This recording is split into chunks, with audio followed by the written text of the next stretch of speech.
The Powers Project. Luis, how are you doing today, sir? Doing great, thanks. Doing great, great. Thanks again for having me. Oh, it's my It pleasure. is. It's great to meet you, and I'm really happy that we met, and so that we could do this segment that I've been wanting to do forever, called Facebook Friends question mark. And Mhm. and full disclosure, I want everybody to know we didn't actually meet on Facebook. We're not actually Facebook friends. We met on Instagram, and Although they are owned by Facebook, so I guess it well, I kind guess of counts.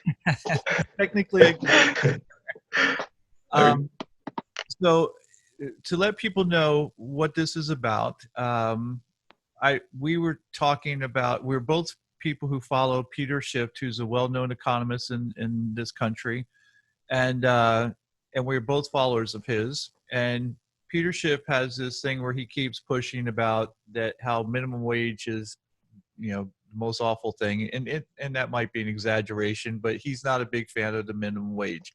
And I happen to take the position that I am a fan of the minimum wage. And you came on and you were like, I'm not a fan of the minimum wage. Out of everybody, because here's what I run into. Whenever you follow someone like Peter Schiff, you have these people who follow him and almost worship him like he's a god, and as if he can't say or do anything wrong. I right. question everybody. I'm a big fan of Noam Chomsky's, yet Noam Chomsky has said things that I just absolutely disagree with, and I think because of his age, he's sort of out of loop. Now, I may be the one in the wrong. I sit there. That very well could be, but from my perspective, I think that Noam Chomsky's kind of behind in the times about a couple things. Those things are very few, but I think on a couple of things he's not up with the times. And I think in this particular case, Peter Schiff isn't up with this particular topic because he's a multimillionaire. So it's easy for him. He's not. Yeah. So what I get mostly are people who will attack you. They'll attack you personally. They don't attack what you say. They attack you personally, like, oh, you're an idiot. Really? Well, we haven't even talked yet, and you've come to the conclusion I'm an idiot because I disagree with you or Peter Schiff, who you probably just follow and don't really have an opinion other than because he said it. It's your opinion. Yeah. You were completely different. You were a total gentleman. You were making valid talking points. And the one thing I get frustrated with Facebook and Instagram is that, first off, I hate text messaging. I hate messaging because my fingers So do I. gotta push those stupid little letters, and I have so much I want to say, but it would take me a half hour to get it out to you. So that's why I asked you. I said, hey, why don't we do this show that I've been wanting to do? And as I told you earlier, I've had at least a dozen people who I said, hey, why don't you come on? Let's do this segment I want to do called Facebook Friends question mark. And they go, oh, yeah, I'm all for it. Not one of them followed through. You're the very first. So I really appreciate you doing this with me. Thank you. I'm honored. Honored. Yeah. It's you usually the common advice is don't argue with people in the comment section because it never leads to anything productive. And you're totally right. Like I was reading through the comments. I think yours or the thread we were on had 93 replies or something like that. Yeah. Yeah, like half of them are insults, half of them are, oh, you don't think, oh, it's just pretty unproductive. But I was pretty surprised. I'm glad this happened. I've learned to kill them with kindness and point out the flaws in their argument. Like, that if you have to resort to, tactics of a fifth grader, which is name calling, then you don't have any basis for your argument. And as I said, you weren't that person. You were making very great, very, common sense points that I go. And then when I found out where you're from, I was like, wow, like I really want to understand your perspective. So before we go any further, why don't you tell those who are listening and who are watching who you are, what you do, and where you're from? Sure. So my name is Luis Ángel Suárez. It's short for Luis Ángel.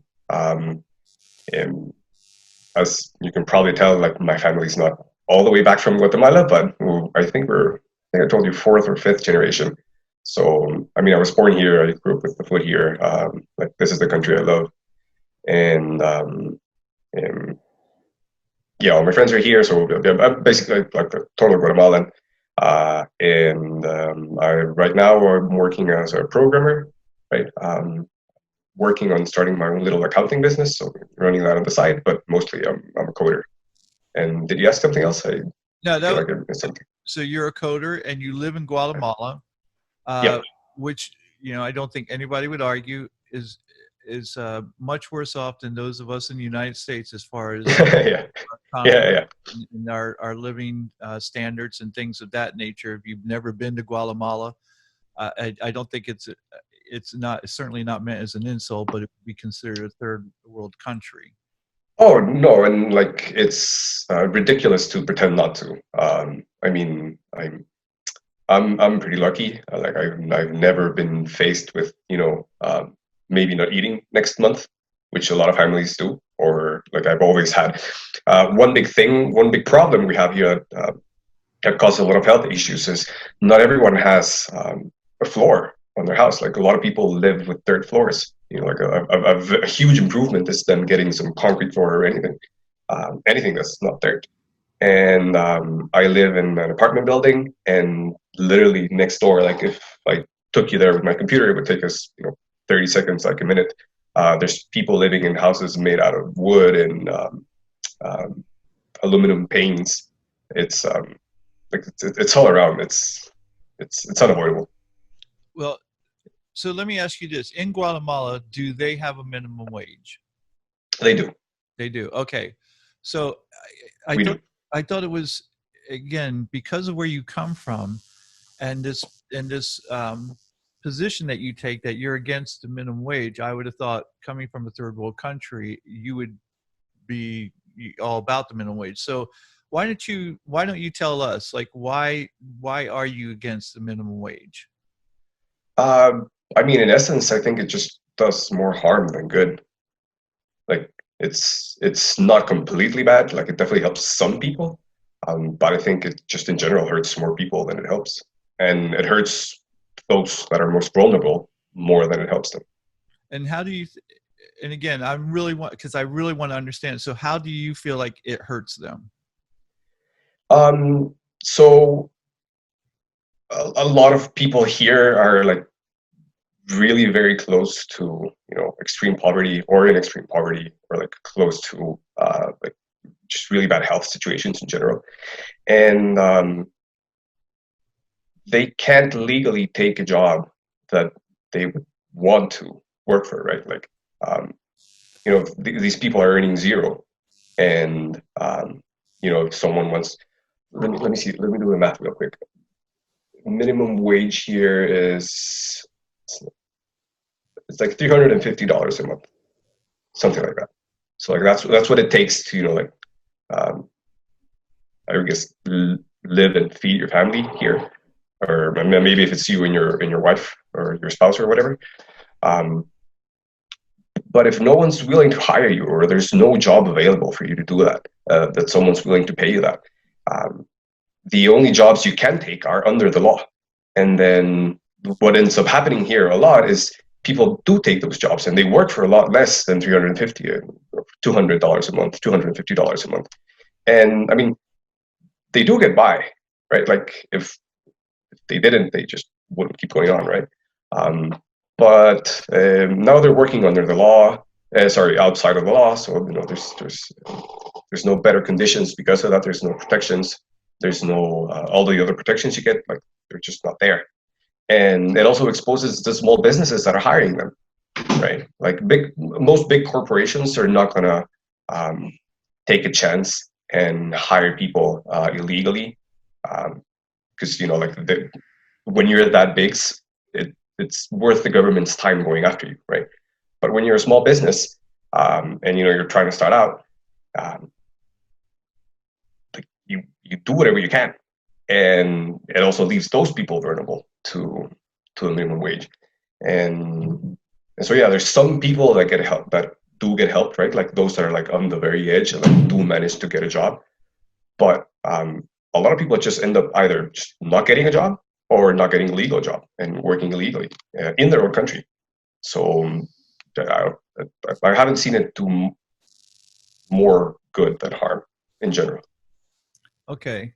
I just came up with a thought, and again, I'm glad that I'm talking to you about this, because one of the things is for me and on this show is that it's not enough for us um, to find the problem, because everyone can find the problem. We can sit there and go, well, here's the problem with minimum wage. If we have it, here's the problem if we don't have it. What I like to do is find solutions to these problems. And something you said, which we'll bring up at the end of the show, and I want to get your opinion on, is maybe a possible solution to this. And here's the thing. I've come up with solutions for many problems that we have in this country in particular. I know those solutions will never be implemented, just because we are the country that we are. They'll never be implemented, but they would work if we did those things. I promise you, they would work. We just won't implement them.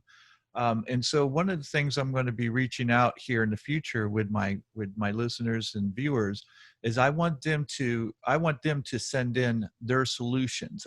We're going to do a little contest so people can vote on the solution that they think is best, that we can implement, and that that we could move forward with, whether it's about minimum wage or any other issue that we have in this country.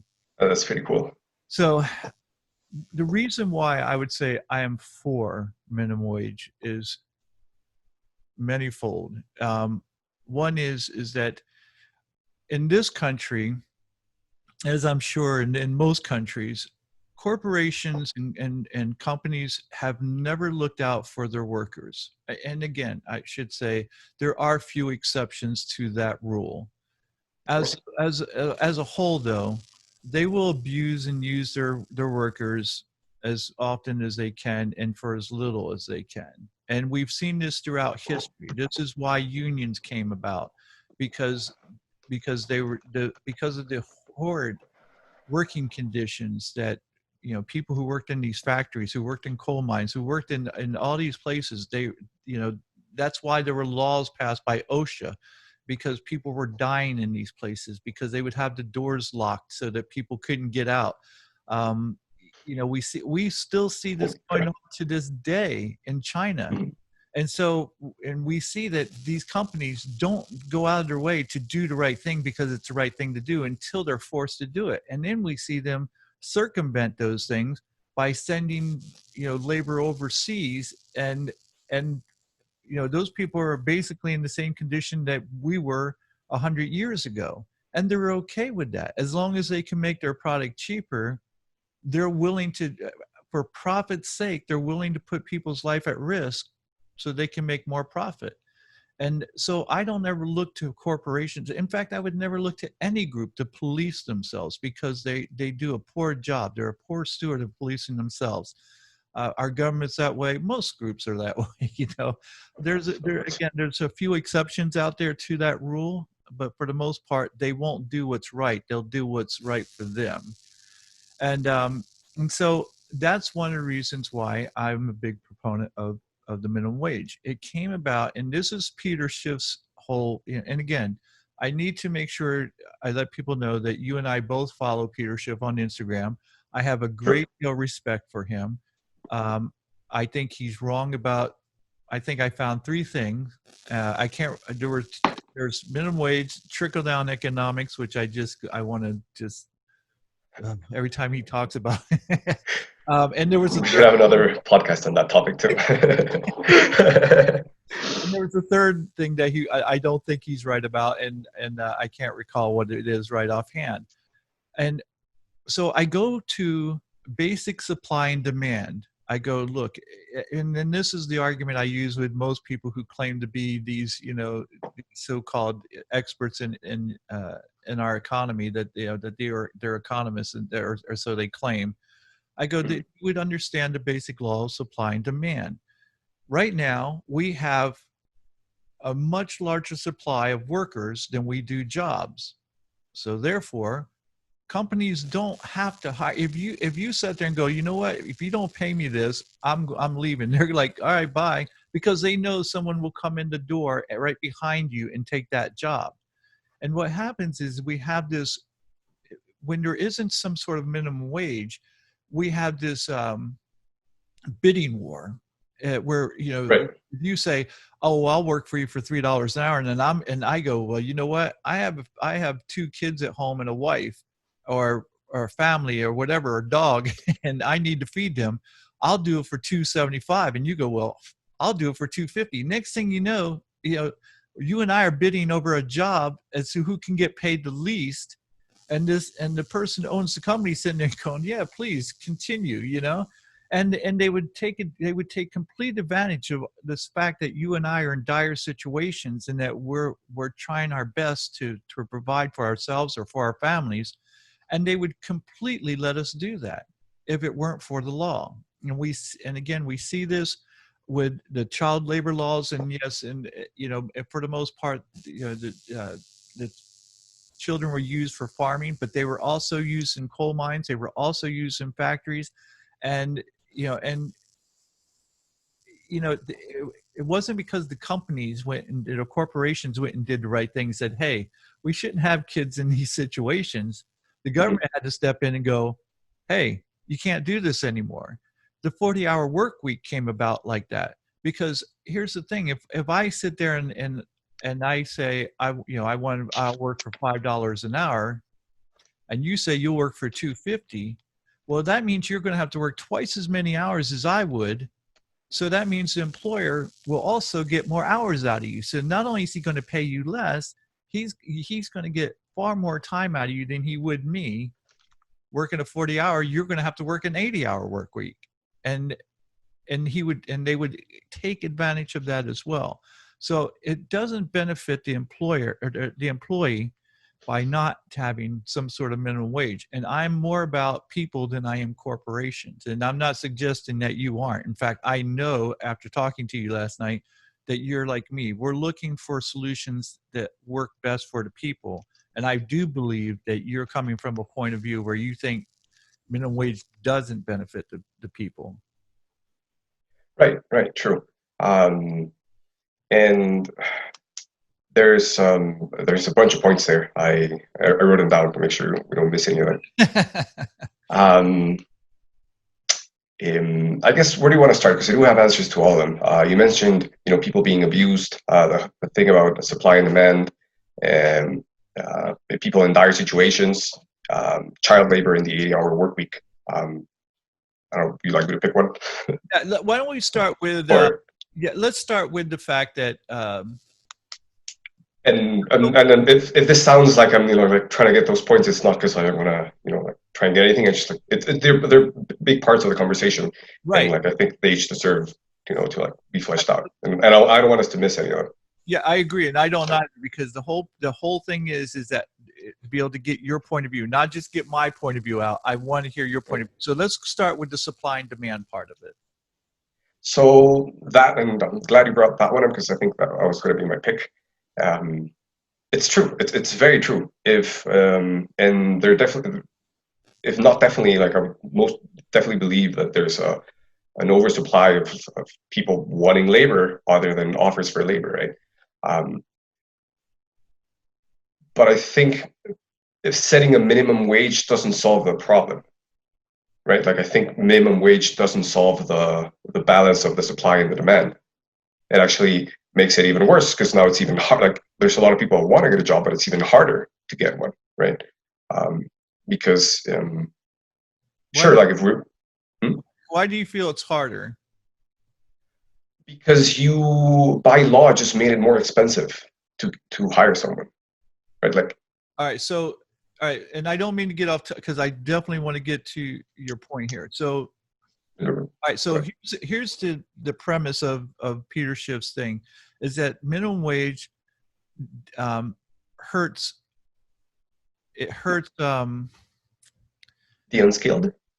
It does. Well, no, that's exactly right. When the minimum wage is for the unskilled labor, it's not like I'm sure you don't get paid minimum wage. I haven't worked for a company in decades, so I don't. I obviously. Nice.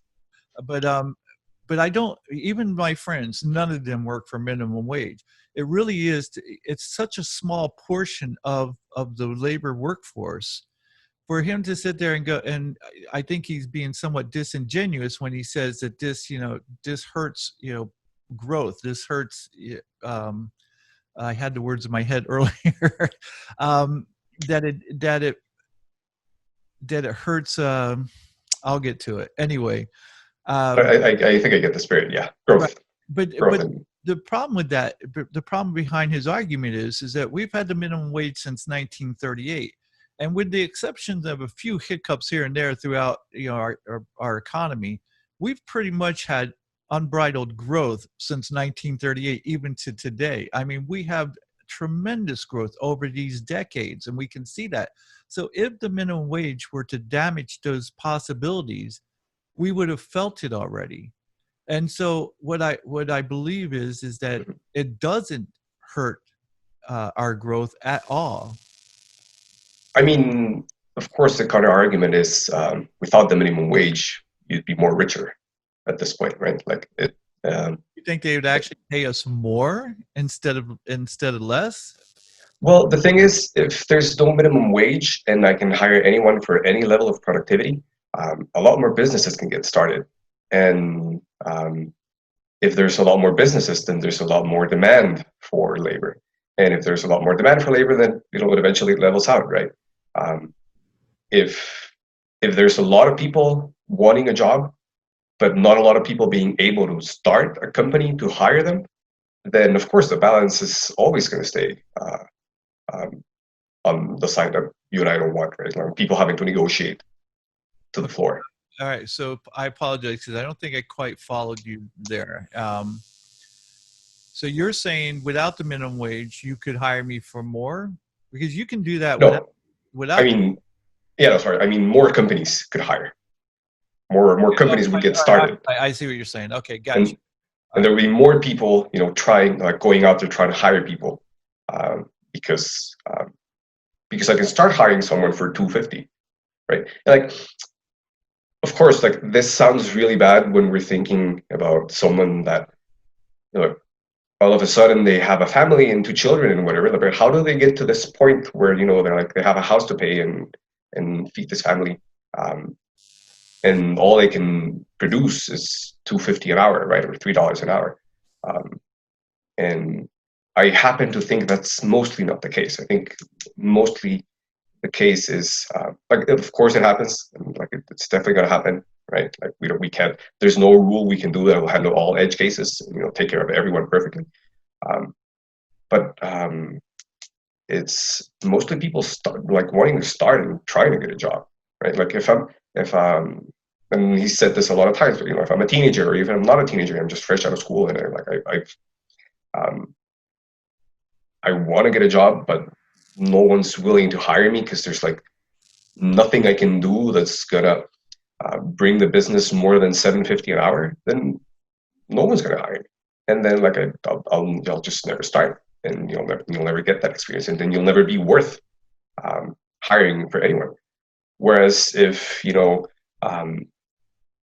someone on my local, like someone close to my home, someone in my neighborhood wants to start something, and like it's very small, they have no idea what to do, they don't even know if they're going to make a profit. Most businesses fail, right? What is it, like 9 out of 10 within the first 5 years? If they can't start and if they can't even hire me because it's so expensive, right? Even if I wanted to get the job, even if I wanted to start working, but by law I can't take that job even if I want it, right? Like I'm totally willing to take $6 an hour because it's a lot more than I'm doing right now, and other than like keeping on watching Netflix or living my savings or whatever, or do something else that's not making any money. I'd rather take that job and start and get some experience, see what it's like to have a boss, learn what it's like to have to deal with a boss, like having to show up to work, some skills like within the job, maybe I don't know, maybe I'm a janitor or maybe I'm a waiter, but even by just being there in the space and seeing how my boss operates, like that's a lot more knowledge that I'm getting, even if it's for $3-4 an hour.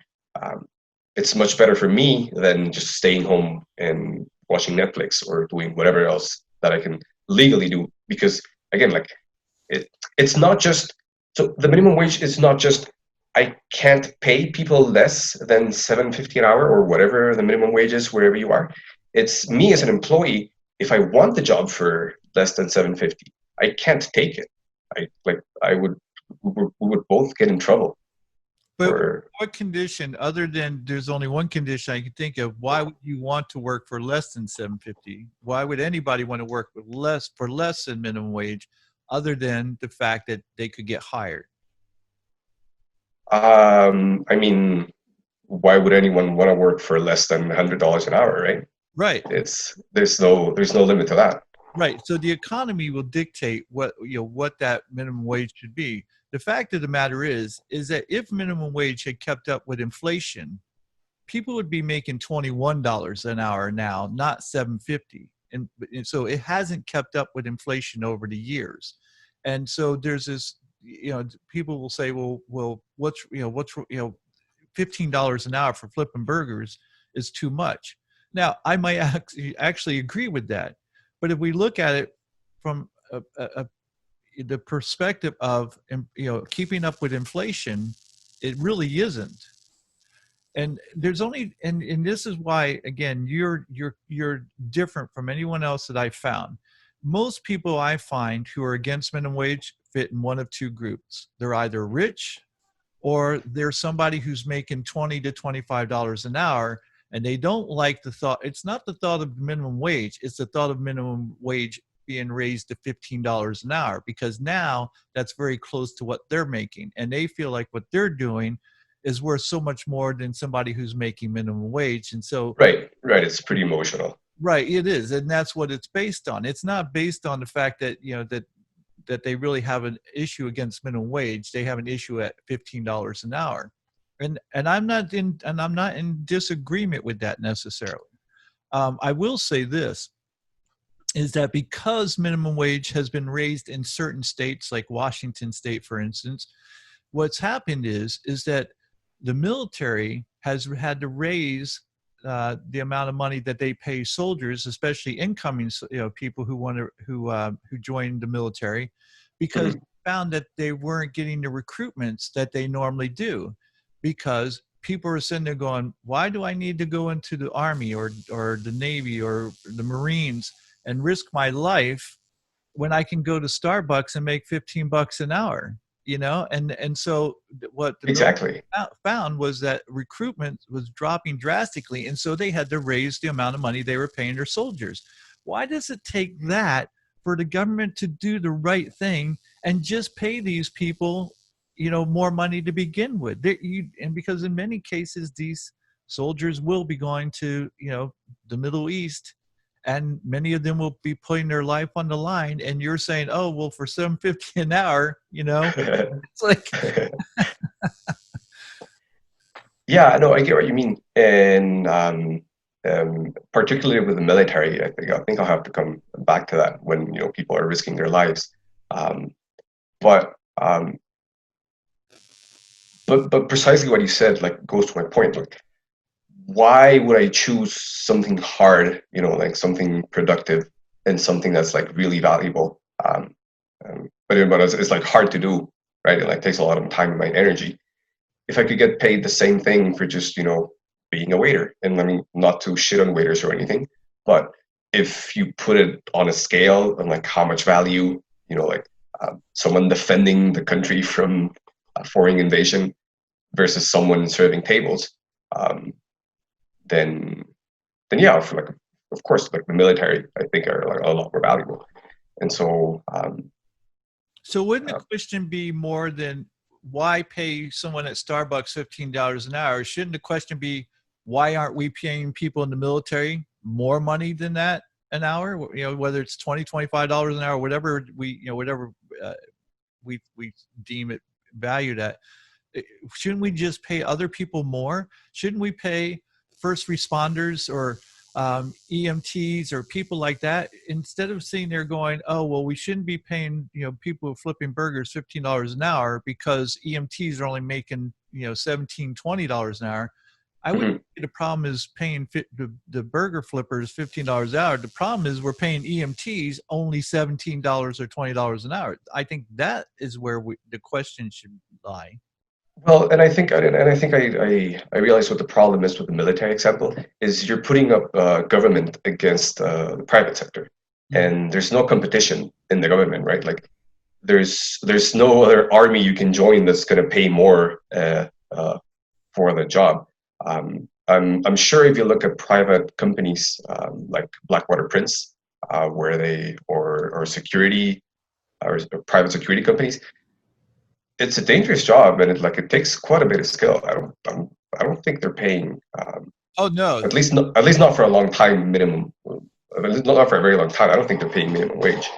not. But that's not an unskilled job, though. That's a very skilled job, and so they're hiring the best of the best. These security companies aren't going out finding some guy who just got a security license and Right, just got a gun.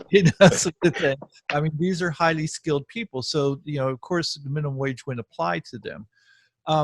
One of the other issues that you had brought up is that if you wanted to work for $6 an hour because you wanted to get some experience, you're out of school, you're just out of college or whatever. I understand that. I think the issue I have is that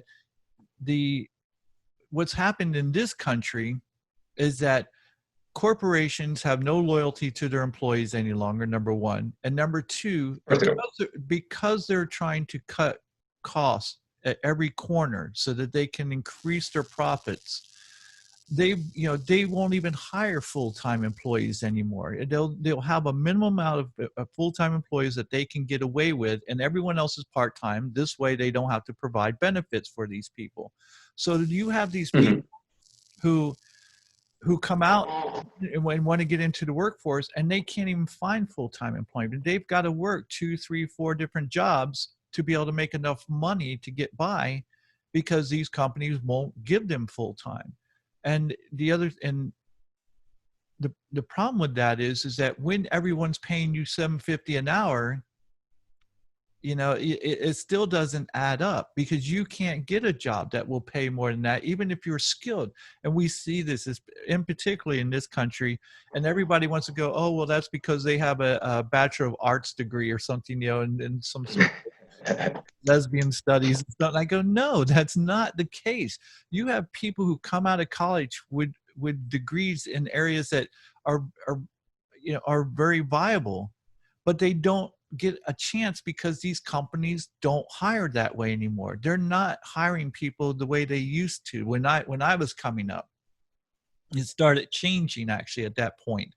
And we see that these companies don't provide any, these part-time employees, they're not only getting paid minimum wage or maybe slightly more than that, but they don't have health care. They don't have any type of benefits. So not only are they attempting to raise their families on this, but they have to provide health care, and they can't afford the health care that it costs, especially not off of a minimum wage salary. And the other thing is too, is that especially now with COVID, there's been a lot of people who've lost their jobs, obviously. But even before COVID, there are people who lost their jobs, and they may have had a good paying job, and now they're trying to get back out into the workforce. And this happens to a lot of people who are older. When I say older, I mean like in their mid 30s, 40s, somewhere around there, where they have all these years of experience. But these companies go, I'm not paying you $25 an hour when I can hire some kid, teach him what to do for $7.50 an hour. I'm not going to bring you on, because experience, they found, isn't as profitable as you would think it would be. And when you have companies like Amazon, and I know everybody likes to pick on Amazon, but Amazon, Disney has come out and said Universal and all these other theme parks, they're not competition. And they're right. No one can compete with Disney. Disney is an entity all on its own. So when you have no competition, the excuse that, oh, well, we have to have a certain profitability in order to be able to keep up with our competition so they don't surpass us, You've admitted that you have no competition. So you could pay your workers more. Jeff Bezos has made so much more money during this COVID that he could easily raise everybody's wages at work for him and still make billions of dollars. So why don't you? Why, I mean, how is it that, how many more billions do you need before you go, I win? And trust me, that's what it is. It comes down to, this is a competition. I don't believe it's about money itself. I think that's just a measure of how much he's winning. But Yeah, after a certain point, right, yeah, like but he's like, not what? wondering if he's gonna eat next month Right, exactly. Or or next decade. he's not worried about anybody coming up and surpassing Amazon because he knows that he has no competition. So why not win by doing right by your employees? They've worked their asses off so you can be successful. Why not reward them? Even those who are unskilled laborers that, if someone quit, you could fill their spot within 5 minutes. They show up, they come to work, they do their job, and why not reward them? And I'm not suggesting that we reward people for doing the bare minimum, but there are a number of people out there who are unskilled laborers, and some of them may not ever want to be more than that. And I'm not suggesting they should make a six-figure income because they don't have the drive or desire to be anything more than what they are. Yeah. Be who you want to be, but at least let's provide them with some ability to make a living. Would you agree? Or So there's two things I would push back on, and the first is that um, um, I don't think corporations have like any extra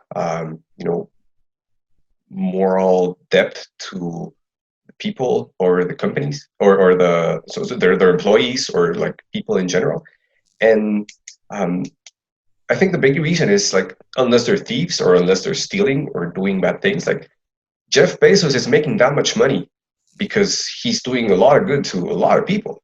There's like he didn't get that money from stealing. He got that by like he had products people wanted and he got them at a much better price. Like he made everything cheaper for a lot of people, and he got them that. So like he's doing like, and that's the story of all corporations, right? Like by default, like if they're making that much money, it's because people are willingly giving it to them, right? So like they're finding something good in them that they'd rather buy from them than someone else, even if it's cheaper price.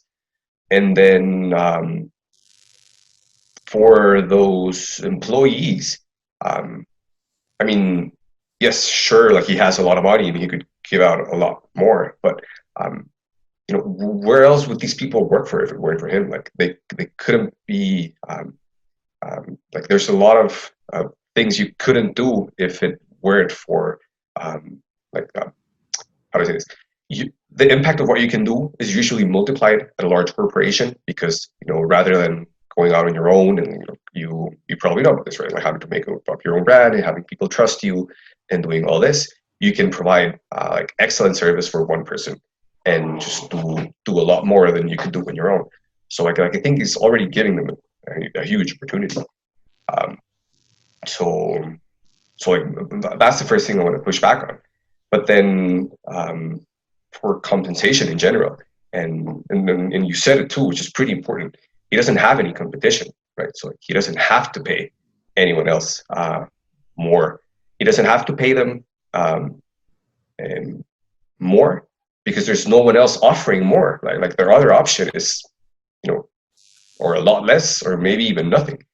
And so I think a better way to make those prices go up is rather than force it on corporations, who by the way are the only ones that can afford it, right?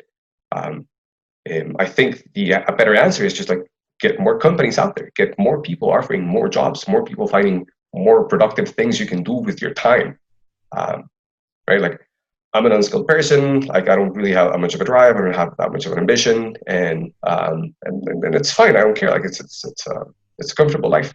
Um, um, what I could do on my own if I don't, if like, um, what I can do on my own if I don't think about it a lot, there's not a lot.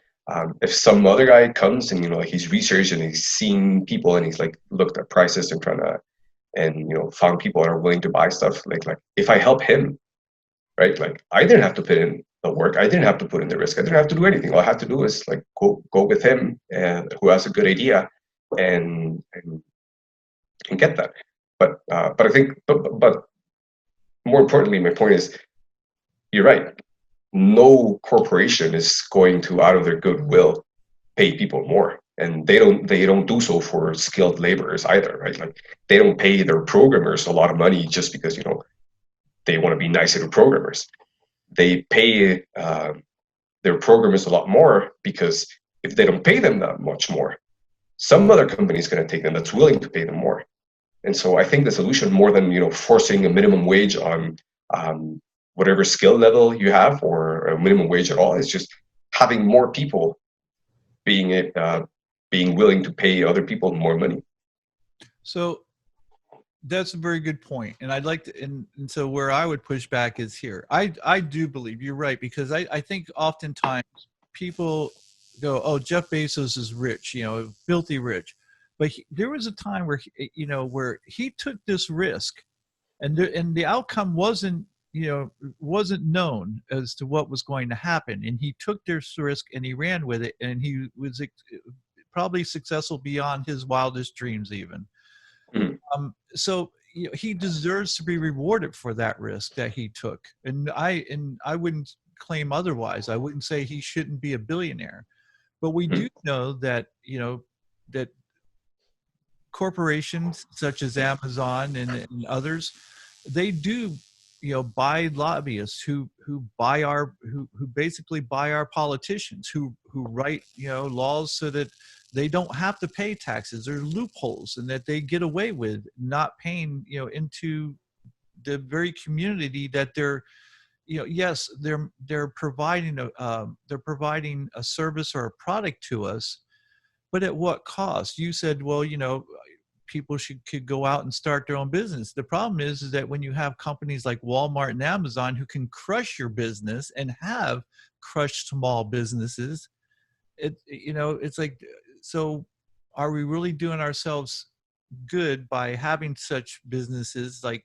Walmart and Amazon who do go and crush the small businesses in our town that these people worked their whole lives for, took a risk as well, and got eaten up, by these monster corporations? And my other point would be, when you have a company like Walmart, again, who makes billions in profits, and yet they have, and I don't want to say the percentage because it was a large percentage, I don't remember, but a large percentage of their employees are on some sort of assistance program with the government, because Walmart doesn't pay them enough in order for to make a living. So they're either on welfare or something of that nature, in order to assist with their money so that they can pay their bills.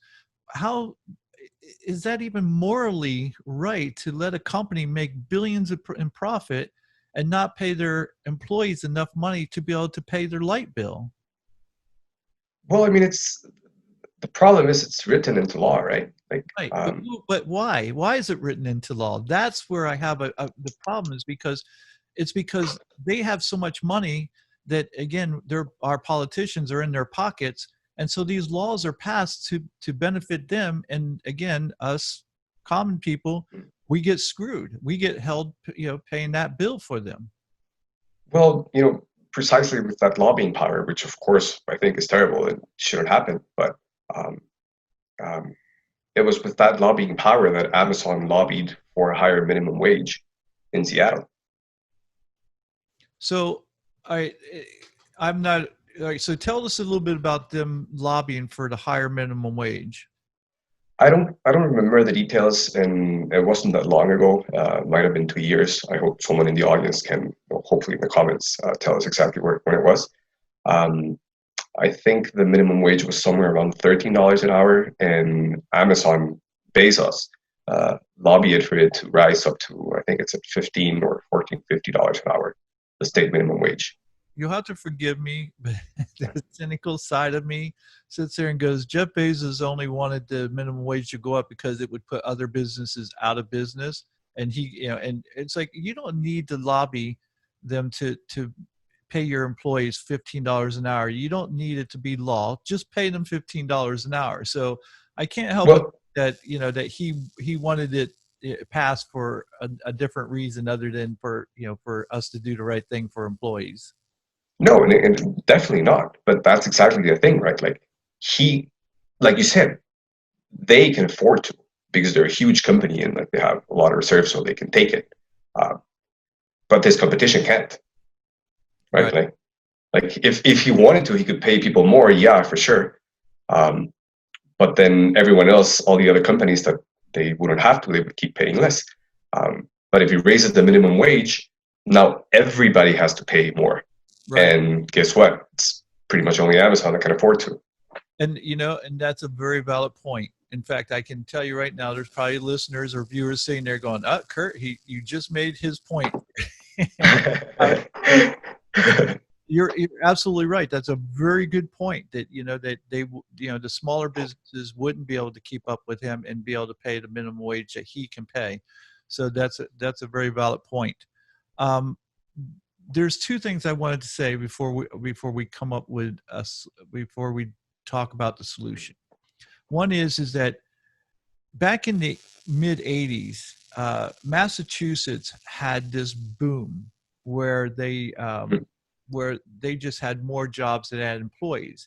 And I remember vacationing up on Martha's Vineyard one year, and I remember being in Boston and seeing that there was some guy working at like a sweatshirt cart out on the streets, where they sold T-shirts and stuff. And back in the time, keep in mind, this is the mid 80s.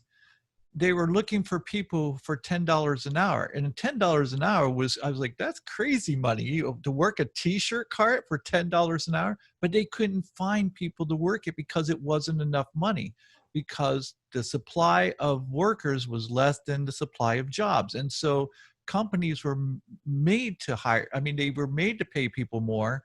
They found that money to pay people more because they needed the workers. And so it just goes to show that the majority of these companies can afford to pay more when it's necessary, but they're only going to do it when it becomes necessary.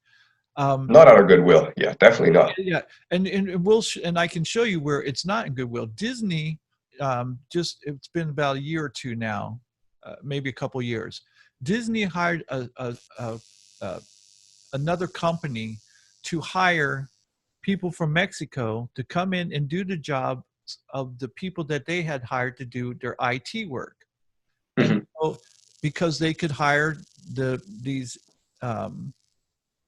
Mexicans for a lot less through this outsourced company than they could paying their own people.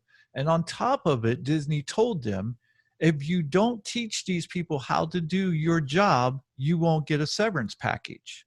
So basically held them hostage to say, I'm going to teach you how to do my job so that I can be unemployed. If Disney has no competition, why are you doing this to your own people? So again, I have no faith in corporations, even Disney, who sits there and acts like they're a family, company, that all they think about is the goodness of the family and wholesomeness and all this nonsense. And behind the doors, the mouse is a rat. That's what it comes down to. And don't get me wrong, I love Disney. I absolutely love it.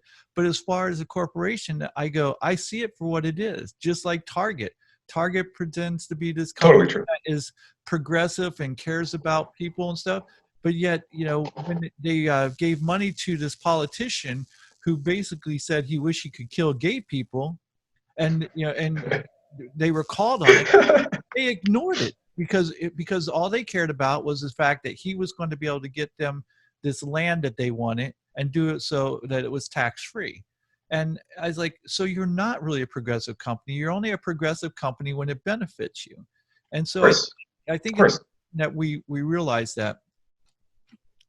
The other point I wanted to make about minimum wage, and this might be sort of a weak argument, is that if we don't have some sort of minimum wage. It's my thought that if you're working for $2 an hour, obviously that's not going to be enough to take care of yourself, let alone a family. Mhm. What happens when people aren't making enough money? They start resorting to other ways of finding it, things that are illegal, whether it's stealing, whether it's, running a business underground, selling pot or whatever, whatever, drugs or whatever. Yeah. They'll find, because like you said, they'll find a way. They have to find a way to be able to survive. It's just human nature to do so. So we can see that there's going to be, lawlessness that would increase because people aren't going to be able to take care of themselves. So that would, that's a concern of mine without, for not having some sort of minimum wage besides the abuse and of employees like that's been done in the past. And you're right. Like it's a very valid concern, huge concern. My argument though is um, setting a minimum wage is actually going to make it worse because look at what happened to all of the look like exactly what happened to Disney, right? Like it gets too expensive to hire Americans, so rather than trying to hire Americans, I'm just going to send my jobs overseas Well, or over the border, that's and then there's a lot less jobs. that's the problem though. These are not unskilled jobs, and so it's not that it's not affordable, it's just cheaper to do it overseas. And so it's not because they can't afford it, because again, they make billions of dollars in profit. Even now, even with the parks shut down, Mhm. Disney's going to make a profit. And so there's no oh well, we can't afford to do this. They can afford it, but if they can find a cheaper way to do it, so that way they can have a greater profit margins for their investors. That's what they care about. And so there's argument about, well, we have to keep up with the times and make sure that we don't overextend ourselves as far as paying people and it's all nonsense to me. There are companies, like you said, to your point, there are companies out there who would struggle at paying more money. Disney, Amazon, they're not two of those companies. So Yeah, no, and definitely not. But again, they're not the ones being hurt by minimum wage. Like I don't think they have a problem. Um, I think the problem is so say these people like these skilled people, right? Like they could take a job for less, like if they wanted to keep the job. Like if there's other people out there who can do their job, then um, maybe what they're doing is just not that valuable. Um, Also, like yes, these Americans are losing jobs, but if you want to look at it on a global scale, um, now there's more needy people who are probably making more money, and now they're doing a lot better, right? Um, where do you draw the line? But again, um, him, again, I think we might not even have to use these skilled people for the example because again, minimum wage is usually just gonna um, it's gonna affect people, the unskilled people, who are at the edge of maybe getting the job or who got the job, and these people you talk about, these skilled persons, like they're probably not going to turn to violent crime or drug dealing, right? It's most likely going to be people who are like fighting hard for a 6 hour dollar job and they can't get it, and they legally can't get it. They legally can't accept it even if they wanted to. And yes, and again, companies are never going to be nice. We can't expect companies to be nice. Um, Companies, they're about making a profit. It's the whole point, right? Like it's not a lie, and they're not hiding it, and or at least we shouldn't be dumb enough to believe them when they hide it, right? Like of course they're going to say what's politically nicer, and what's going to make people like them. We're like, oh yes, we're pretty nice to our employees or whatever.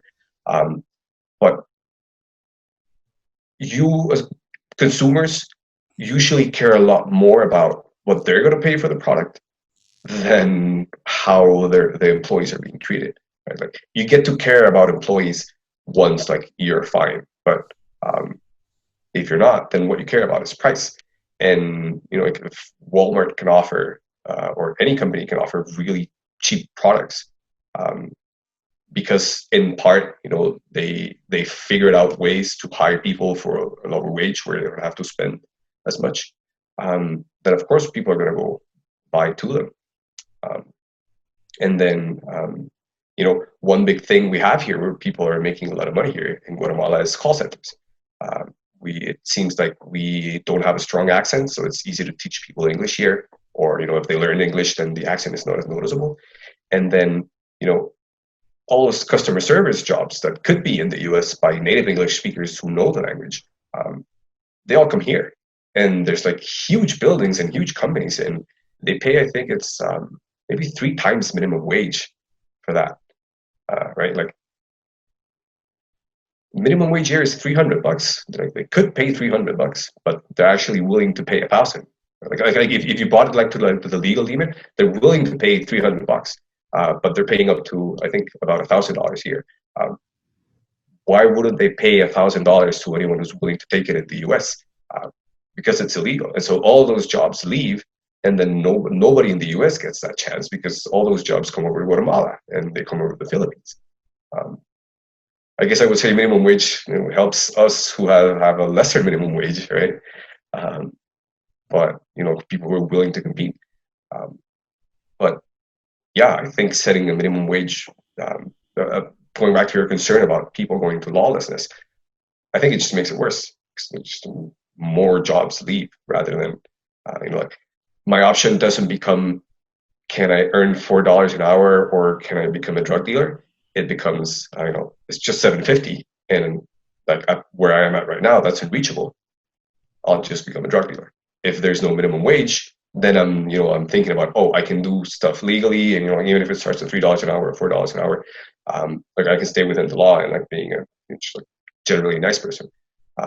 If the limit for me doing things well is $7.50, then of course, like, it just leaves a lot more room for me to decide, what, fuck that, I'm gonna go sell drugs. I'm gonna go. At least I'm not that bad a person. Rob people. What else can you do? Well, and to your credit, I think you make a very valuable point. And I think you hit on it a little earlier, that people go where the cheapest prices are. And maybe if we became more socially aware of who we shop with and look for something other than just the cheapest prices. And I know the younger generation tends to do that way more than my generation. We tend to shop for wherever the cheapest prices are. Now, I personally, I don't shop at Walmart because I don't like Walmart. I don't like, their business practices. I'm willing to go to Target and pay a little more. I'm willing to go to a supermarket that I go to that I know I'm paying more than other supermarkets, but I also know they treat their employees better. I know that they give them stock, options and things of that nature that other companies don't, because I want to see their employees do well. I also know I'm one of the rare ones, and it's not to say, I'm part of the solution and not the problem sort of thing. But I think as a society that if we became more aware and concerned with something other than just having the cheapest price, that this could be taken care of on its own, but we don't, and we do shop for the cheapest prices, and we don't care about other people until it affects us. Yeah, and I mean it's a very nice thing that you can afford to, too, right? Right.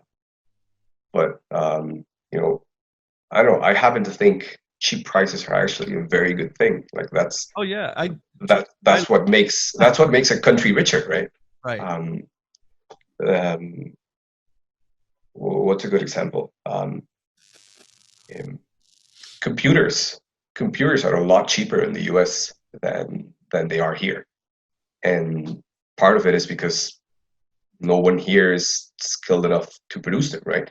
And so even though there's a lot of people making money on the way, and they pay more, and there's a business transaction being made.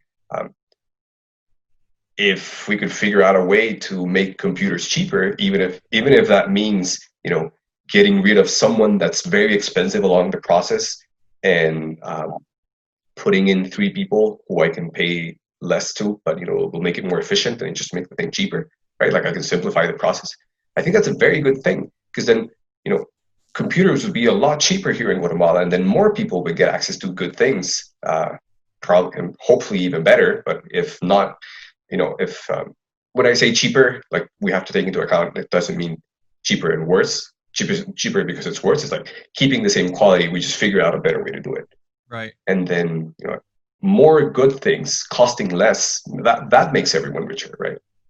I still earn my $300, but now computers, instead of being worth $600, now they're worth 300. So like, okay, like, all I have to do is save for 3 months now instead of 6. Now I can get one. And then once I get that, the computer just well, I'm happy that that there is work that goes to Guatemala. There's work that goes to the Philippines. There's work that we give to Taiwan or China or whatever, because it's cheaper there. I'm glad that there's some sort of economy there that helps boost people up of those areas and provides a living for them. With that being said, being back home, that I don't think it's sustainable that like I'm all about cheaper prices. That's one of the things I love about Amazon, is that somehow Jeff Bezos has figured out how to not only get you your stuff faster, but you can do it faster and cheaper. And so everywhere, right, everywhere. You don't have to have a local shop that has whatever you need. You can get it. But how? Anyway.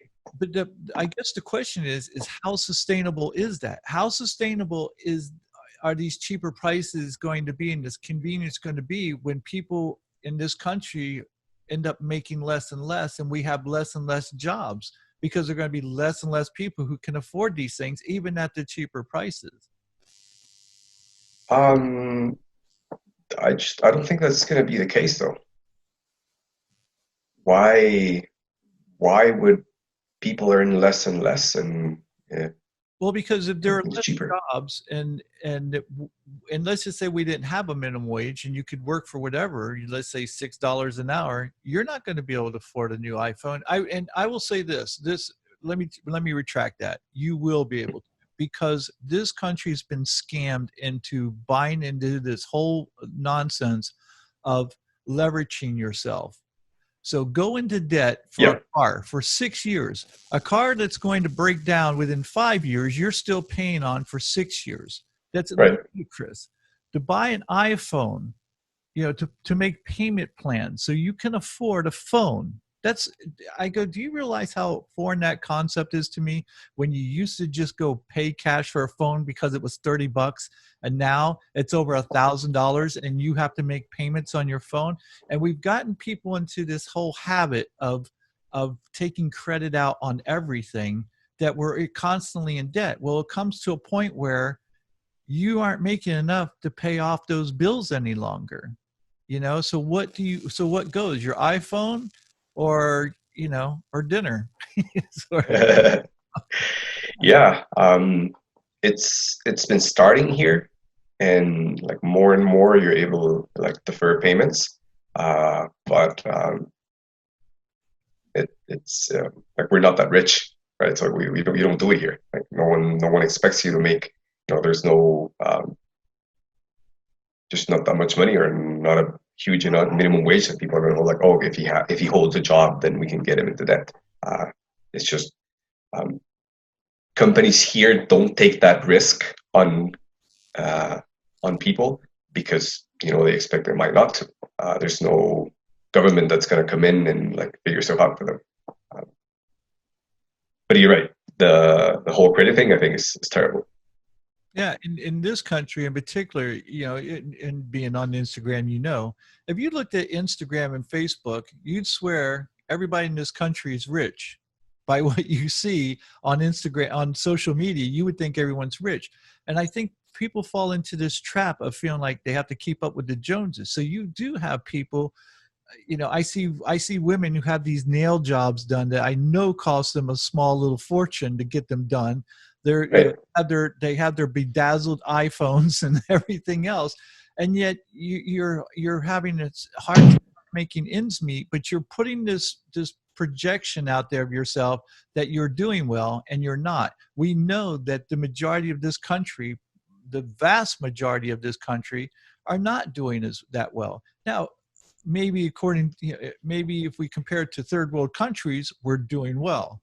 But as far as what we're trying to pretend that we are and what we really are, they're not even close to being the same thing. And I think they fall into this trap of this, of this fake image that they put out there of themselves, so that we can all look and go, oh, so that everyone can be jealous of each other. And the fact is that, there's not, I could sit there and go, oh, look at my Rolex. But you have no idea that, I'm in debt up to my ass because, because I bought Rolex and everything else. And I have no idea how I'm going to pay for this. So. Yeah, no, it's a pretty bad, pretty bad piece of the culture right there. That's not, I mean, hopefully some people are smart enough to realize that, like, no fucking way they can afford that. Like, if I really want to live like that, debt shouldn't be the way. I should go back to, earning the money before I can spend it, that kind of thing. Yeah, you would hope, except that that's not what I'm seeing now. Again, what I'm seeing is a limited amount of experience between, with people I see within my community and stuff, or what I see on Instagram or Facebook and those things. And I just go, if it's just, the world isn't really, this country isn't really like that. The people who are out there trying to put themselves out there as if, they're balling, they're not. Yeah, so, no, have you seen these West guy's videos? I forget his name. Yeah, he's a really beef dude. He's always doing videos with his car or with his huge house, and he's like pretending he's really rich. Right. And you gotta. And they got. Yeah, have you seen this guy? Yeah, they got snagged because they found out that it was all set and everything that they were on, and that he has nothing. And that's, and that all started back when they started doing music videos, and you had these rappers sitting out there like, tossing hundreds as if they were rich, and they didn't own any of the things that were on that set, nothing, including the money. So yeah, you just need it for the set, and then you're like, as long as you don't break it, just give it back. That's it, dude. It's all about this false image out there to get people to believe that you're that, so they'll follow you. And I go, how silly are we that we buy into that nonsense? And yet many people do. So with all this being said, and I'm so glad you came on for this. I've enjoyed myself thoroughly, and you've made some very, very valid points and that we need to consider, because I don't necessarily believe there's a wrong or right to this. I think there's an argument to be made for minimum wage. I think you've made a very strong argument why there shouldn't be. So how about we sit down and we think about a solution? And I want to run this by you.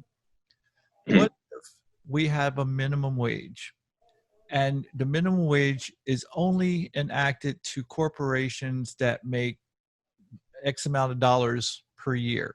So that way it doesn't affect small businesses to be able to hire people without having to pay the minimum wage. And this way we provide not only the ability to start new businesses that don't have to come up with that sort of capital, but let me go with that first, because I have another thought, but I don't want to say it. So let's go with that idea. What do you think of that? I think that would be a lot better if we were to have a minimum wage. Yeah, definitely a lot better. Because again, my whole thing, my biggest concern is you don't want to destroy the little guy, right? And most litigation destroys the little guy, and big guys were little guys before, so the only way to have more competition among bigger guys is letting the little guys grow and do experiments, see if they if they're skilled enough, if like their idea is actually good, if they can execute it well. So yeah, putting if I had to choose, right, like if there has to be a minimum wage, I think it'd be better if there's only for like big corporations after a certain size. I do, however, have to think that they're not going to fall behind. and they're not gonna like you said, they're gonna figure out whatever way they can to pay less. So, you know, Right. they might just outsource it anyway and not hire people in the US, or they might hire a company like Disney did to hire someone for them. Um, I See, don't. I think, and I think that seriously, that could be stopped if we had our politicians looking out for the best interests of the people of this country rather than corporations. They could sit there and go, sure, you can outsource your workforce if you like, but it's going to cost you to do so. In fact, it's going to cost you more to do it than if you just hired Americans to do the same jobs. And if we had politicians who wrote laws that would prevent them from wanting to look overseas for that nonsense would stop overnight. But we don't. We have politicians that will sit there and write laws to be for the benefit of these corporations. And this Yeah. is where we're getting screwed, is because of the politicians that we elect and put in office. So I mean, basically we have no one to blame but ourselves, because we keep falling for the nonsense they keep feeding us year after year. And until we wake up and realize Mm. neither the left nor the right are on our side. These are two pigs with different colored lipsticks. That's all they are. That's how I see them. Mostly, yeah. Yeah, for the most part. Um, and so you're right. I don't think it's the only solution, but I think it'd be a good solution to help small businesses start up. But I will say this: you made mention earlier that 90% of businesses fail within the first 5 years. I don't know if that's accurate, but I know it's I don't either. It's up I there. read that. I do Yeah. know that within the first year, 20% of businesses, all new businesses fail within the first year. Okay. I don't believe it's because of minimum wage. I believe it's because of poor planning. Because anybody who knows anything about business, who wants to go into business, if they do it properly, they know they need to finance that business for the first 2 years, where they don't have to make a profit. So everything is paid for. So included into that sum would be the amount of money that you would pay employees for working whatever company that you form. So that Mm. should all be included. So when you're getting financing for your business, you would make sure all that was included, so that you have 2 years before you need to start making a profit. So if they're not doing that, it's because they don't either know, or they think they can fly by the seat of their pants and that they'll make it. And then when they don't, because of whatever pops up that they which was unexpected, they end up going out Mhm. of business. So it's not because of minimum wage they go out of business. It's because of poor planning that they go out of business. There's definitely a myriad reasons why people go out of business on the first year. Like starting a business is you probably know it's hard, and like there's quite a bit of luck involved. Um, um, I just don't think minimum wage makes it any easier, right? Like I don't think. Yeah, for Uh, small businesses, I will absolutely agree with you, because then that's less money that they would have to borrow to start their business. If when they add that all in, and I agree with you, and that's why, um, as a solution, I think that we can set a cap going, if you make less than this amount per year, then you don't have to pay minimum wage. And I think that's a good step in the right direction. I don't think it's the only solution, but I think it could be a big step in the right direction as helping to resolve that issue where so that people like Jeff Bezos can't come in and just completely annihilate your business because he can afford to pay $20 an hour and you can't. yeah, yeah. By the way, just wanted to mention. I found it funny. It seems like you automatically assumed that to start a business, you're gonna have to go into 2 years of debt. Well, here's the thing. And when I started my business, I didn't, but I also knew I didn't have to hire anyone except myself. So I wasn't, I knew I wasn't Okay, responsible okay. for anybody else's income and making sure that it stayed afloat. So when things got tough, it was me who was up till 2, 3 o'clock in the morning, busting my ass Right. to get it done. But I knew that if I failed, the only person who was going to get hurt was me. I don't want to hire you in good faith and going, hey, come on board. work for me and I'll take care of you. And then all of a sudden I can't because of poor planning on my part. So I want to make sure that if I make you a promise that you come work for me, I'll take care of you. And I know I've got 2 years that I can take care of you until I need to make a profit.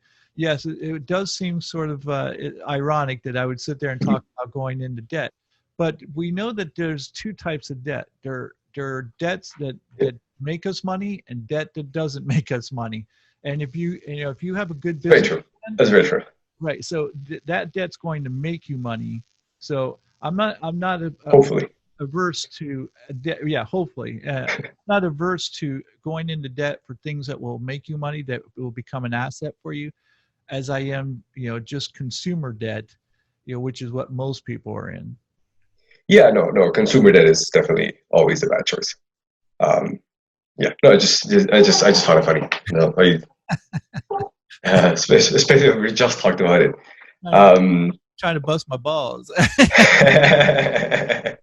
Well, I mean, if you're gonna shit on your culture.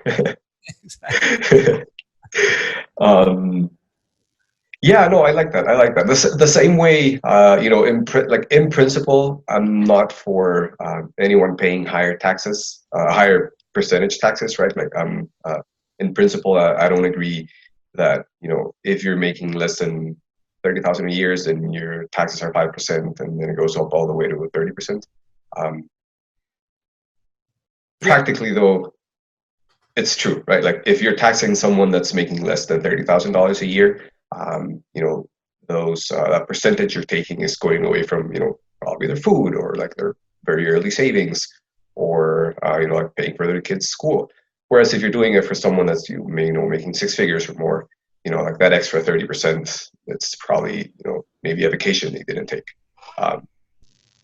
Right, or buying their another summer house or something. It's like, oh, we're gonna have to wait another year before we can buy our summer home. It's like, oh, okay, well, yeah. I mean, this is a whole other conversation. Like, right, like the reason I'm against it is because I think people are usually going to spend their money a lot better than the government is, right? So, like, I just wouldn't want to give it, like you said, like they're both pigs with lipstick, right? And I would want to give them as little money as possible. right. Especially from people like they earned it, right? Like they worked for that money. Like someone was willing to pay them that much. But regardless, like saying we actually trust government, and like supposing it's a deal, and even if it's not, like it obviously does more good than bad. A minimum wage to only those that can afford it would be better. Like I would still argue against just not having one at all. But it would be a better solution. Like we'd have to see what happens and how they start going around that, and what kind of laws they start passing where they can hack into it, and because they're going to, right? Like they're not trying to be nice. They're trying to make more money. Yeah, you have to close any loopholes. You really do. You got to make sure that there are no loopholes for them to get through, and that's going to take someone much smarter than me to figure out. I think anyone does in the end. What's that? The thing is, like, I don't think it's not that you or I aren't smart enough. I think it's just a bad idea. Try to close those loopholes. Like try to stop people from doing the most efficient way to bring about their business. Again, as long as they're not doing anything illegal, or like anything that's like actively hurting their employees, right? Like physically putting them in dangerous situations without telling them, or threatening them in any way. But as long as it's voluntary, nothing like physically threatening or psychologically trying to abuse people. I think if we let businesses find the most efficient way to do things, that's a good thing. Okay, so let me say this. There are two men who I think do a good job. Who one owns it and the other one runs it. Tim Cook of Starbucks. I think they do a good job of treating their employees with respect and dignity. They're always, at the forefront of paying their employees the most. They provide money for college and things of that nature. And then Jack Ma, who Mhm. is the Jeff Bezos of Southeast Asia. Yeah, the Alibaba guy, right? The Alibaba guy, and he said, "Look, and he came out and told the investors, look, this is my company. I'm paying my people to what I want to pay them, and if you don't like it, don't be part of it. It's that simple." Because they were suggesting Exactly. the same thing, that he could pay less, and he's like, that's not how he does business, and so Jack Ma has just proved that you can do the right thing and still make billions of dollars. And so I see those who choose not to be nothing but greedy. And so I have no empathy for them whatsoever. And so I have no problem in putting some sort of stipulation to say, if you make X amount of dollars, you will pay the minimum wage at the very least. And those who aren't, who are startup companies, who are small businesses, who sit there and go and can't afford that we waive that for them. So just to wrap this up, we've kind of come to a compromise that we're saying, yes, it would be better if we have to have a minimum wage to exempt small businesses from it, and only to not destroy the little guy, basically. Right. Okay. But you're also saying, but if you could get rid of it altogether, you still would. Is that right? Yeah. Okay. Yeah. All right. So, and I'm saying, yes, let's exempt At the least. small guy, but I want to keep it for the bigger guys. And so we've come to some sort of compromise, except for what we do with the bigger guys. And so, If we were voting on Congress, like I would take that compromise. yes. And Okay. I would pass that bill. So here's what I'd like to point out to the listeners and to the viewers of this particular episode, is that you and I have come to some sort of agreement, but not a complete agreement. And yet we've been able to have a civil discussion for almost an hour and a half now about something that's relatively important. Yeah, I know. The time flies. I'm telling you. Wow. It's like when you put people under in hypnosis, because I do hypnosis, and I'll That's say, pretty cool. and I'll say, do you know how long you've been under? And they'll say, oh, about 15 minutes. I go, no, it's been an hour. And they're like, what? That's insane. I've never had that. I'd like to try that sometime.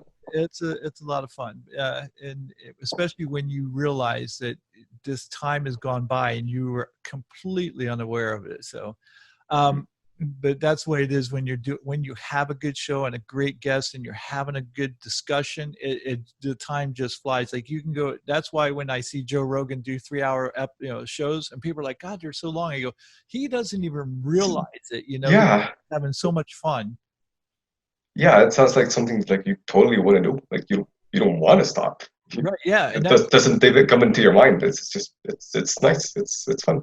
And honestly, when we started this, I wasn't even sure we'd make it an hour. But you're just such an easy person to talk to, and you have such great points to make. And again, I go, you know what? Touche to you. You made some very valid points as to why the minimum wage hurts us.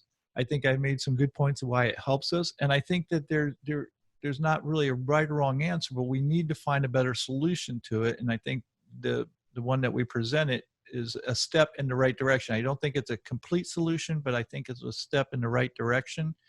And if more people like you and I talked, instead of screaming and yelling and calling people names because we don't agree with one another, we could accomplish so much more just by being civil to one another. And it seems like civility's gone out the window lately because of social media. It's so easy to be insulting over social media that you wouldn't be that way if we were face to face.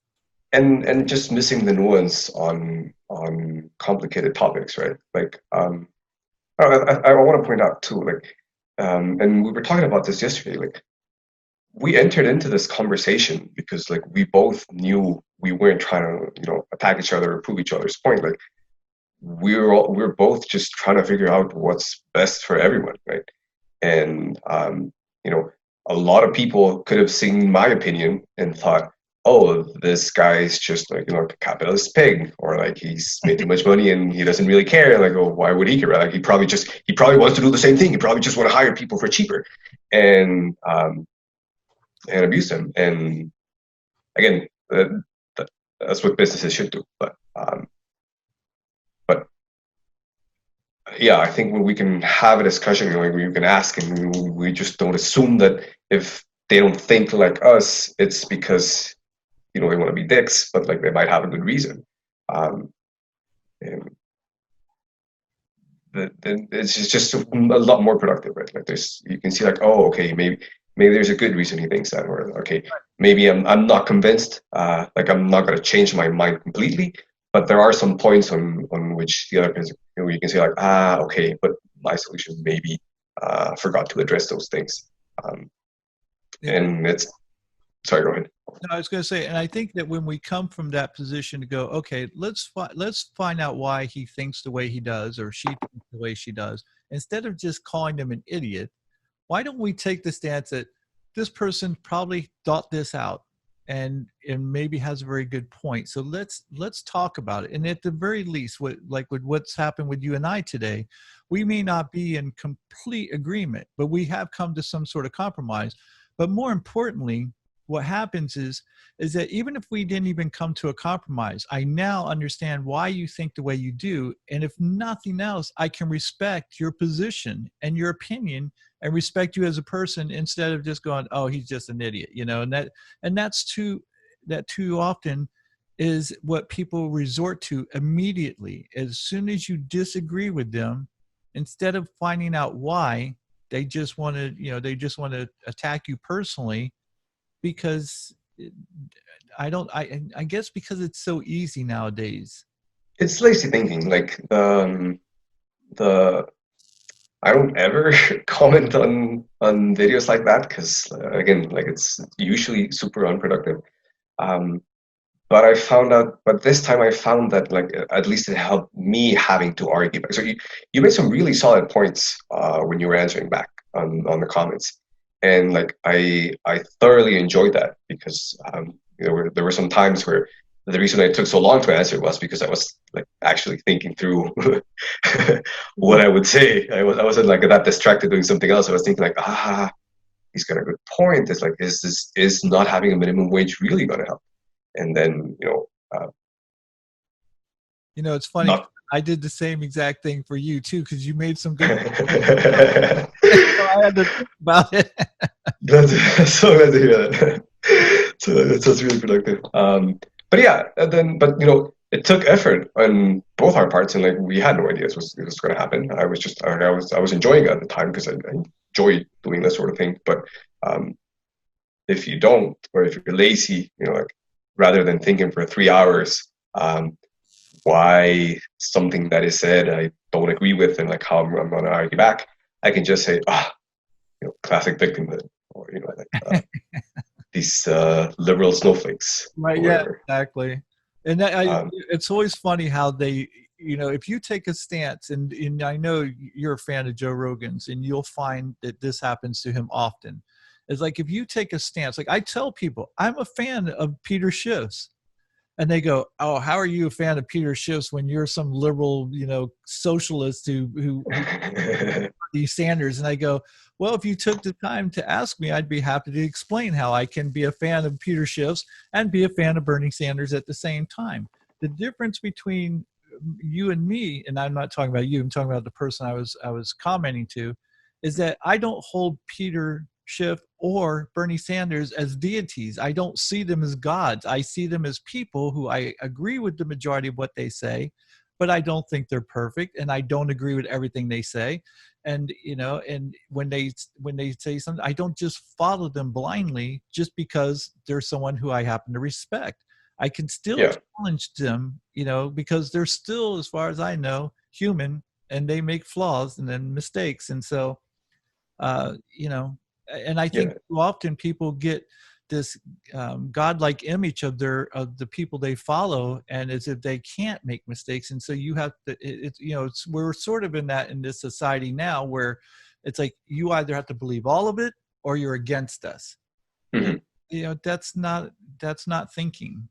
It's just that's right. It's just so much easier, right? Like rather than have to figure out myself what I actually think or what's actually true.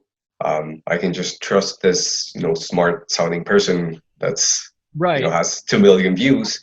Like, oh, he's there. He has the podcast. There's 2 million views. He's probably right. Why should I question? Right. I could just follow what he says, and that's probably gonna be right. And then you'll Um, seem smarter because you followed what he said, even though you can't explain what he said, but he said it, so you're going to back him regardless because you don't know what he really said because you're just following him.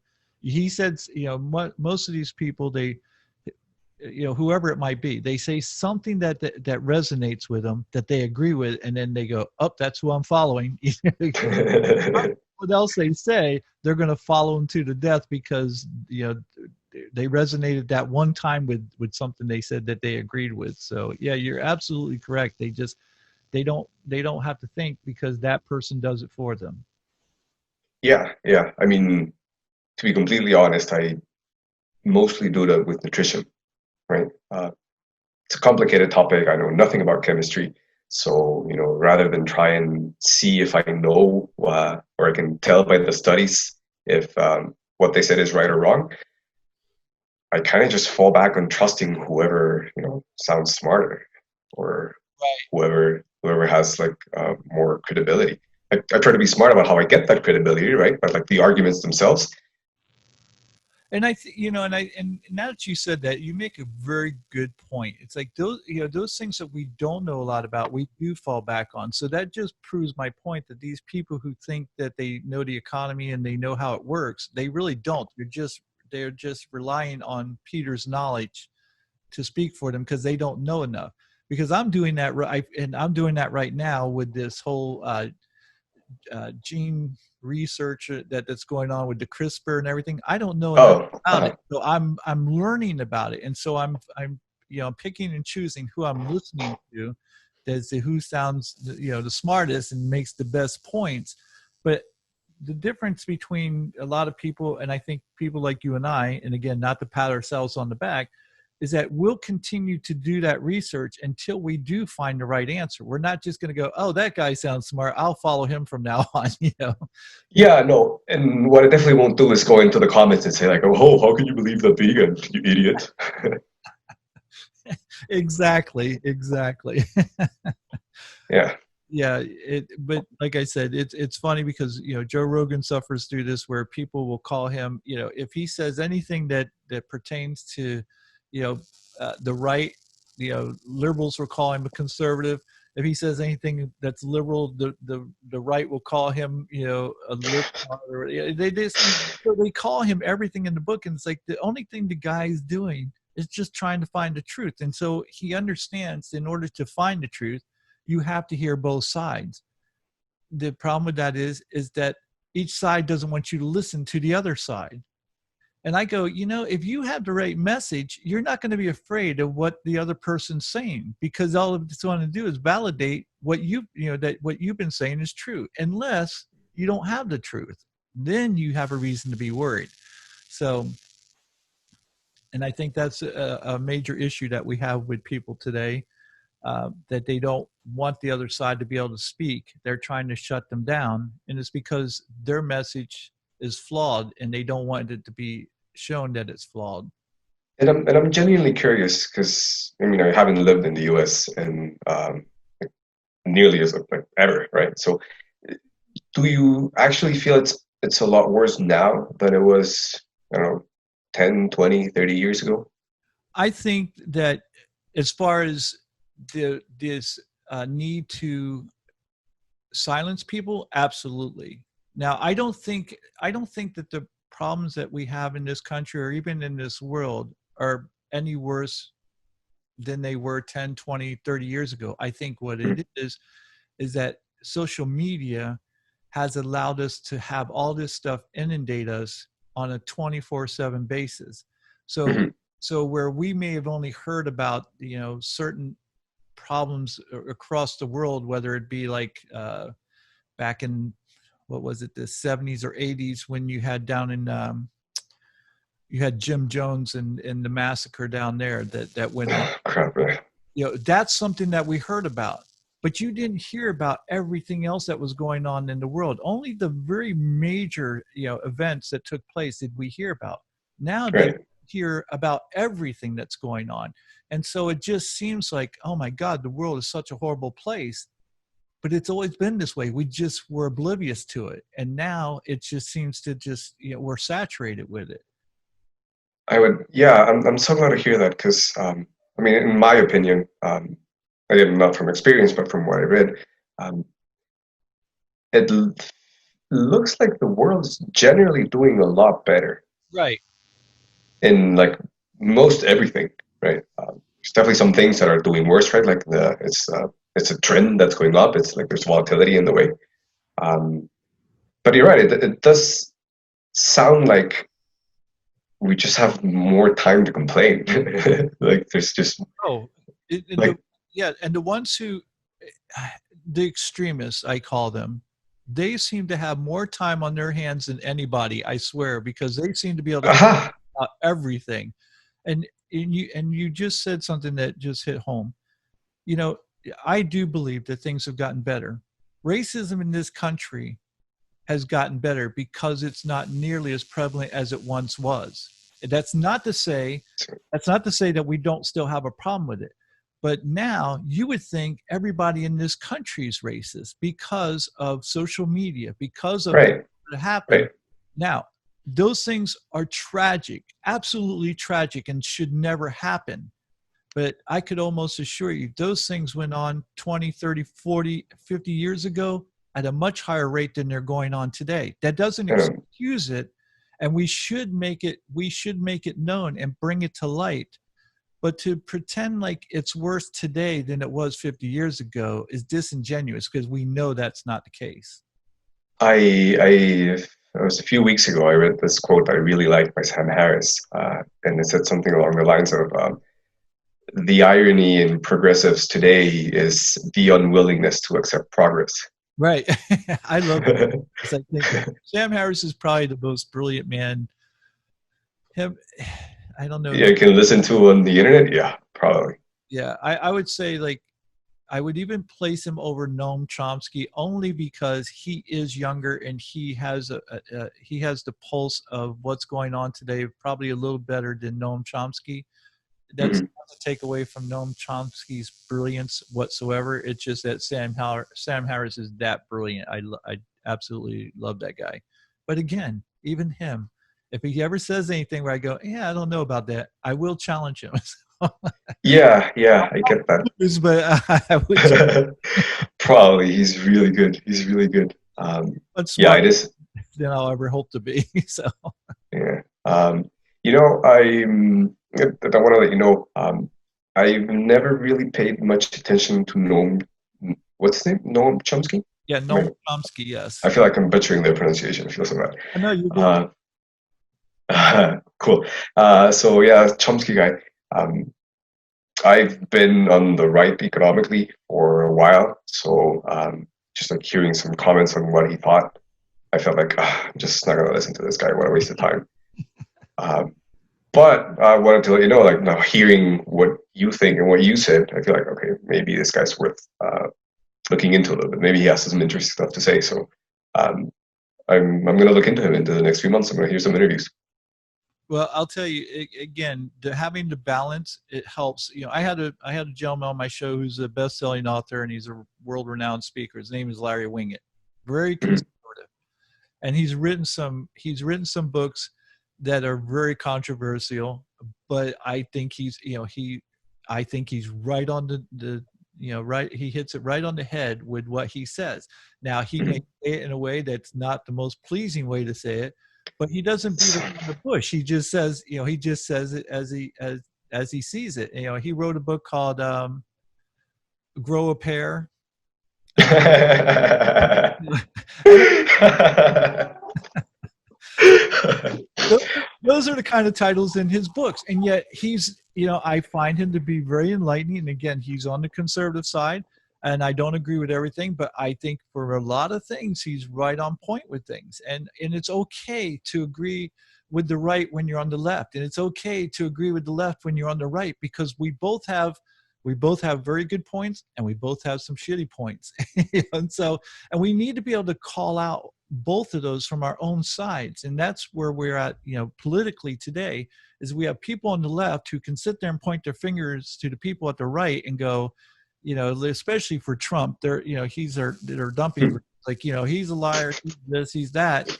But they can't see the problem with their own candidate and the things that he's lied about, the things that he's done, and they won't point that out. And then the right will point out what the left's done wrong, but for whatever reason can't see what's wrong on their side. And until we stop with the bullshit, until we start acknowledging that both sides are full of shit, unfortunately, we're going to continue with the government that we have, which is exactly what we deserve, because that's who we are as a people. They are a mirror image of us, and we may not want to believe that because we don't like the way it looks.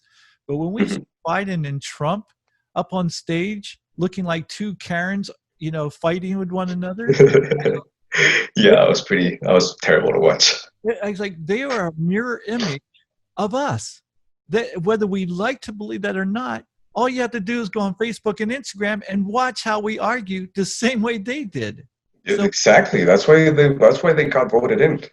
Right. Exactly. So we have the government that we deserve, and until we wake the hell up, until we expect to have better by acting better, it's what we're going to get. And I don't know why people have such a hard time understanding that. You can't as parents. If you think about it in these terms, as parents, you can't expect your kids to grow up to be model citizens if you're sitting there giving the example of, drinking a beer right, instead of going to a job. Right. And not going to work and blowing it off and everything. And then you think your kids are going to grow up and be responsible when you're not. It's like, why would you expect that? That's what we expect from our politicians, that our politicians are going to do the right thing, even though we don't.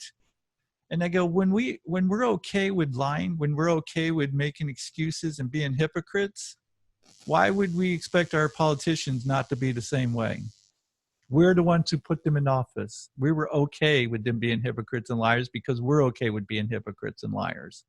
Yeah. I mean, to your point, while I don't agree with most of the candidates on the left, and I would mostly vote right, I would any day take an honest person on the left than a corrupt person on the right. Right. But see, unfortunately, the majority aren't like that on either side. And I'm with you. I'll take an honest person on the right before I would someone on the left. I feel like you do that with governors and like local mayors or whatever. Like when it's that direct and you can tell, like, you don't really care. Like, you completely disagree with their opinions. I feel like we might find a compromise on the way. But if they're bad people, if they're just corrupt, then you just don't want them there. But somehow you're right, that just doesn't apply when you go all the way to Washington. Well, it's even on the state level, because what you'll find is that people will make excuses. Go, oh yeah, he's corrupt, but he's willing to cut taxes for me, so I'm voting for him, regardless. Yeah, or he's corrupt in a way that's convenient to me. Right, exactly. And as a people, that's what we become. We are self-centered people. And again, I'm generalizing, of course. So there are plenty of good people out there who aren't that way. Unfortunately, right now, it seems like the majority of them are self-centered and vote for what's good for them. And they don't care about morals. So when they bring up morals, I can't help but laugh and go, you don't care about character. You don't care about morals. If you did, we wouldn't have either one of these idiots as our candidates, honestly.